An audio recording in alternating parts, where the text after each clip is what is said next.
watching a scary movie doesn't have to be scary. Let's talk about that.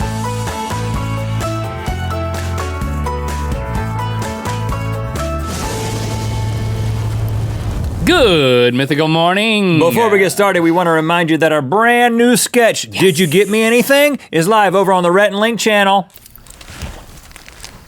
Okay. Yeah? All right. If you insist. Head back, open sesame. There we go. Get it in there. That's right. You gotta have those minerals. Always thinking about your health.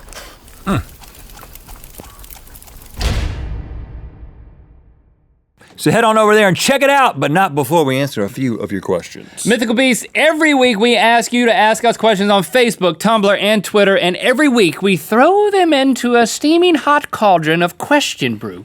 Double, toil and trouble, fire burn, and question cauldron bubble. We pile your frothy question ingredients one on top of the other as we churn the sludge with all our might.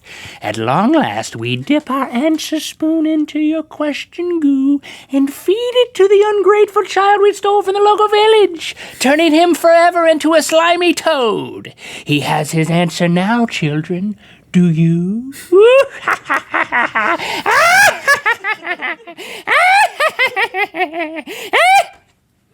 Wow. This week we asked you if you needed any advice about scary situations. I was just in a scary situation being next to you. But you asked from Kasparus Karaltus, I love that name. How do you watch a horror film and not get scared? This is so inexplicably pertinent. Perfectly timed. Pertinent to us. Pertinent. Last night, I was over at Rhett's house and we were watching a scary movie, The Babadook. With a number of friends. We had a room full of adults watching a scary movie because I love to get people together and watch scary movies. And I don't love to be there, but I do it because this is like a holdover from your birthday. You're a good friend. But one by one, adults began to leave the room as it very got scarier quickly. And scarier. Like in the first 10 minutes, like, oh, there's a kid in this, and this is weird, and they're like getting out. Yeah. And I was determined I was gonna stay there, and I employed these techniques that I'm gonna share with you, because I made it all the way through the movie, and I seemed like a man, even though I was shivering in my boots, and I was a man-child peeing in my britches. All right, my first technique I call the stare at the left corner of the screen technique, which is pretty self-explanatory. Stevie told me about this one. So I tried that one first, staring at the left-hand corner of the screen. Upper or lower? Lower. And the bad thing was, there's bad stuff in the lower left-hand corner. You didn't tell me about that. It's not foolproof. So then I had to switch to the, all of a sudden I need to comb all my hair forward move. You know what? So like, I'm over here and I saw you doing that. I was wondering what was going on. I was like, Link's fidgeting over there. So I'm like looking at my own hair. Yeah. It looks like I'm looking at the screen, and the problem was I could still see a little bit of it, and like some of the Babadook kind of creeped in. Right, Babadook can find a way through those bangs. Right. Babadook ain't gonna get stopped by no bangs. Babadook bangs. Put that on a bumper sticker. Yeah, I won't. Or a movie poster. No, I don't know. Too late. Maybe the sequel. So that ended up not working, and then I had to break out the big guns, which I'm like, I'm totally watching the movie, except not really. I just have these two ping pong balls over my eyes that are painted with eyes on them. It's weird. I didn't see when that happened. I didn't notice that when That's because it's really convincing. You know? Yeah, they look very realistic. So at this point, I mean, I could still hear. You look totally into the movie. And I seem like I could be in the movie at any moment. So like the last 60 minutes of the movie. You just heard it. Majority of it. Yeah, I just heard it. And like just stared at the backside of some white ping pong Why don't balls. you try those techniques out and get back to us and let us know how they worked? Shall we move on to the next question? We shall. Oh, okay, I'm gonna need some help with this one. Oh, okay, I can take care of that. Mooney seriously says, Link, move your cup away from the edge. You are living a dangerous life. I spent all video staring at it. Okay, listen, we get this comment all the time. Guys, I get it. Oh, your mug's on the edge. It's about to fall off. It's putting me on edge. What's gonna happen? I don't know. Well, listen, the mug is never gonna fall off. I got my mug game down tight. And listen, if the mug did happen to fly off, nothing weird would happen. Nothing weird at all would ever happen. Nothing weird would happen. You know why? Because this is this mug's home. And as we all know, there is no place like home.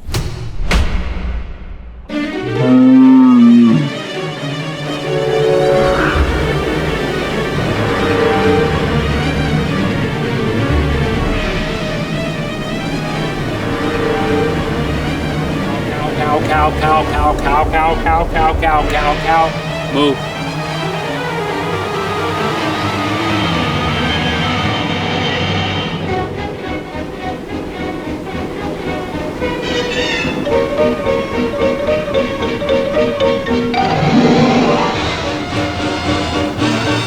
I'll get you, my pretty, and your little mug, too.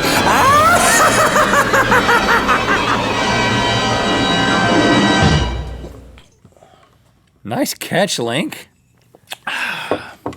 Told him nothing weird would happen. Nothing weird at all. That wasn't weird for me. Next question comes from fake username we made up so we can talk about something we want to talk about asks, hey, why don't you guys make your own lip balm and beard oil? That would be awesome. Well, fake username that we made up so we could talk about something we want to talk about, we've done just that. Look at this. We've got Rhett's Beastly but Balanced Beard Oil. And I can't say the name of Link's product, so I'll let him say it. I'll say it in a minute. I'm gonna leave you in suspense a little bit. Okay.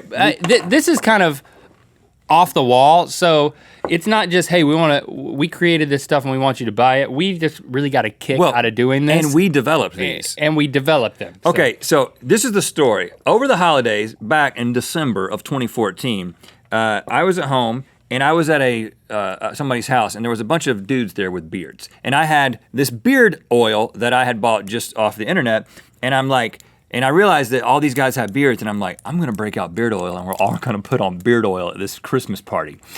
That's the kind of thing that because you didn't think they had beard oil, and you were like, hey, I got some, I'm into this. And I was like, just try this. Share it. And we all put it on, and they were all like, this is good. It's soft, it smells good. I really like it. Is this good for me? I was like, yeah, it makes the hair grow long and strong. So anyway, then my friend Lance, who's always starting something new, is like, you know, actually, my wife and I are starting a company, beardandlady.com. Longtime friend of mine, Lance and Lacey. They're starting this company, and they're like, we're developing like natural products for like hair oils and lip balms and that kind of thing. Like, we can make this, and I can make it exactly the way that you want it. Like, I can send you samples, and we can narrow it down and get the exact scent and texture that you want. And so we started that way back in January. A fun fact about Lance, in our original Spanner video, he is the voice of the director. He is. Totally forgot about that. Off camera. So he's the guy who's getting old men who can't pee back on track each time. So anyway, what that resulted in is me making this beard oil, which... and me making this lip balm. But then I was like, I got a beard. Link, you've got lips. Right. And so I'm ironically depicted on the front with no lips, because I'm going like this. I'm going to apply some beard oil while you explain why it's flavored like it is. So I'm a big fan of lip balm. I'm basically, I got to have it every day. I carry it in my pocket all the time. And I really like peppermint lip balm. But I just didn't want to do that because, well, it's been done. It's done really well. So we had the idea to create... Oh, so nice. Link's peculiarly perfect peanut butter mint lip balm. Peanut butter... I didn't even say it right. Peanut butter peppermint lip balm. There's a lot of peas in there. So, I know it sounds crazy. Well, let me explain. Because I feel like I can say this as somebody who isn't as big of a fan of peanut butter as Link. It's a brand new one. We were originally developing this as just a peppermint lip balm. And we tried it, and we were like, this is really good. But I was like, Link, your favorite thing in the world is peanut butter. Can we put peanut butter in there? And we're like, peanut butter peppermint?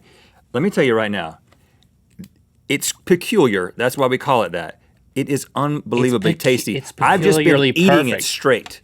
I've substituted all meals. I don't recommend that. It is edible. I've just been eating this lip balm exclusively for the past few meals. So you gotta buy it to experience it, but it's minty and it's pepperminty and it's peanut buttery.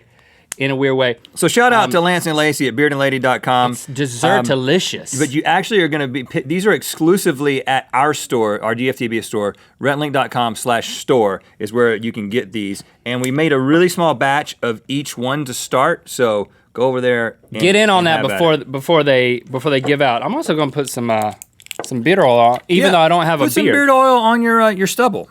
Can I do that? Yeah, you can do anything you want to. I wouldn't drink it, but you can put it just. Oh, wow. It's almost like cologne.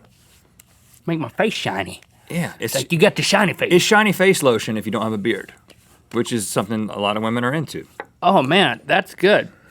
So I don't care if you don't buy it. I'm just really pumped that we made it, but I think you'll get a kick out of using this stuff. Yeah, so head on over and check those out. And thanks for buying them ahead of time if you're going to. Also, thanks for liking, commenting, and subscribing. You know what time it is. Hey, I said it. It's time. It's time to yeah. Make sure you check out our brand new sketch, Did You Get Me Anything? Over on the Rhett Link channel. It's live right now. Please watch that, but click through to Good Mythical More first, where we open mail with Jen and eat this dairy milk with Vegemite. Unisong about chainsaws.